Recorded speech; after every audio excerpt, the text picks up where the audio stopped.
बेटा क्या है कि हमारे घर में पढ़ने का बहुत माहौल था। हमारे किताबें बहुत आती थी और धार्मिक किताबें जितनी भी थी, क्या वो गीता हो, रामायण हो, रामचरितमानस हो, जितनी किताबें थी उनको पढ़ पढ़ के हमको कुछ दिन के बाद लगा जब ये सब लिख सकते हैं तो थोड़ा बहुत हमने शुरू किया।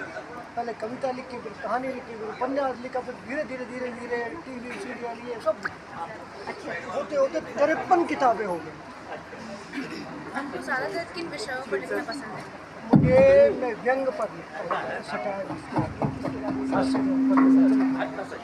तो उस पर मेरी अधिकांश किताबें लगभग 26-27 किताबें व्यंग पर, बाकी साइंस पर है, राजभाषा पर है, बच्चों के लिए मैं बहुत लिखी कहानियाँ, कविता नहीं लिखी, बाकी सब लिखी।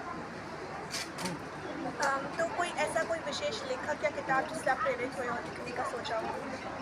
आइडियल जैसे जब हमने राग दरबारी पढ़ा, एक उपन्यास था शिवलाल चतुर्वेदी का, उसे पढ़ने के बाद मुझे लगा कि मुझे बाकी सब तो लिखना है, मुझे व्यंग भी लिखना चाहिए। तो व्यंग मैंने लिखा और फिर धीरे धीरे मैं व्यंग की तरफ भी संकलित हुआ। तो आपको आपके लेखन की यात्रा में कोई कठिनाइयाँ झेली थी? हाँ, बहुत सारी कठिनाइयाँ थी। हम लोग सरकारी अफसर थे, तो वहाँ पर आपको सरकार के खिलाफ नहीं लिख सकते थे, अपने ऑर्गेनाइजेशन के खिलाफ नहीं लिख सकते थे, बहुत सारी चीज़ें थी। लेकिन उसके बाद भी हम लोगों ने तरीका निकाला, हमने दोनों काम किए।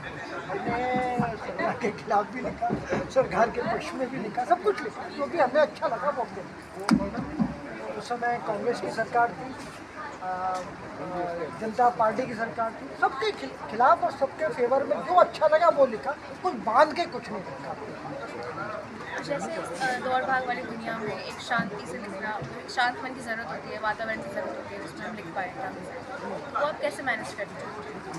देखिए मेरा क्या है कि अगर मेरा मूड बन जाता है तो बच्चे शोर मचाते रहे, ट्रेन में वो उसमें एयरपोर्ट में हम बैठे हुए हैं, लोग आ रहे हैं जा रहे हैं, बैठे हैं पास में, फ्लाइट में बैठे हैं, बैलगाड़ी तक में बैठ के मैं लिख लेता हूँ।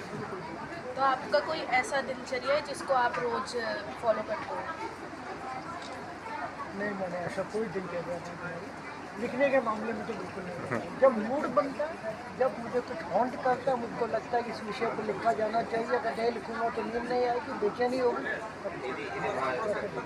मेरे कुछ मित्र हैं जिनको लिखने में दिलचस्पी है, तो उनको आप कुछ टिप्स देना चाहेंगे जिससे वो शुरुआत कर सकें? मैं ये चाहता हूँ, अगर आप अच्छा लिखना चाहते हैं तो आप सारा पढ़िए, आपको ये पता चल जाएगा कि अच्छा क्या होता है, खराब क्या होता है। अगर आप अच्छा पढ़ेंगे और ख़राब पढ़ेंगे, दोनों चीज़ों को पढ़ेंगे तो आपको मालूम पड़ जाएगा कि देखिए फ़र्क दोनों के बीच का क्या है। और जब आप पढ़ेंगे तो आपको दुनिया खुलेगी आपके सामने। कई बार क्या होता है ना, आपके दिमाग में कोई भाव आया और आपको ने कुछ पढ़ा ही नहीं, पता पड़ा ये बात तो कुंवर बेचन बहुत पहले लिख चुका है, चोरी का आरोप लग जाएगा। ये भी पढ़ना चाहिए, नई नई भाषा आपको सीखने को मिलेगी, दुनिया के बारे में जानने को मिलेगा। जब आप किसी विषय पर लिखते हैं तो आपको क्या होता है कि आपकी जो वोकेबलरी है, शब्द ज्ञान है, वो आपके पास आता है। आपने माना आप असम पे लिख रहे हैं, आपने असम के बारे में कुछ पढ़ रखा है, तो जब आप लिखेंगे तो अच्छी रचना वो होती है कि पाठक के साथ संवाद स्थापित कर लेती है, डायलॉग बना लेती है, उसको लगता है कि सच में ऐसा हो रहा है ना, वो मेन चीज़। अब तो आपकी बहुत सारी किताबें जो प्रकाशित हो चुकी हैं, लेकिन जब आपकी पहली प्रकाशित हुई थी किताब, तो अब आपको कैसा लगा था? बहुत मज़ा आया। अरे हम तो बहुत बड़े राइटर हैं, हमारी तो किताब भी आई है, तो सबको दिखाते फिरे। मैं समझता हूँ कि 50 किताबें खरीद के अपने दोस्तों को दी, तो यार पढ़ो, चम्बक तो निकल नहीं पड़ी। धन्यवाद, बहुत अच्छा लगा। और क्या।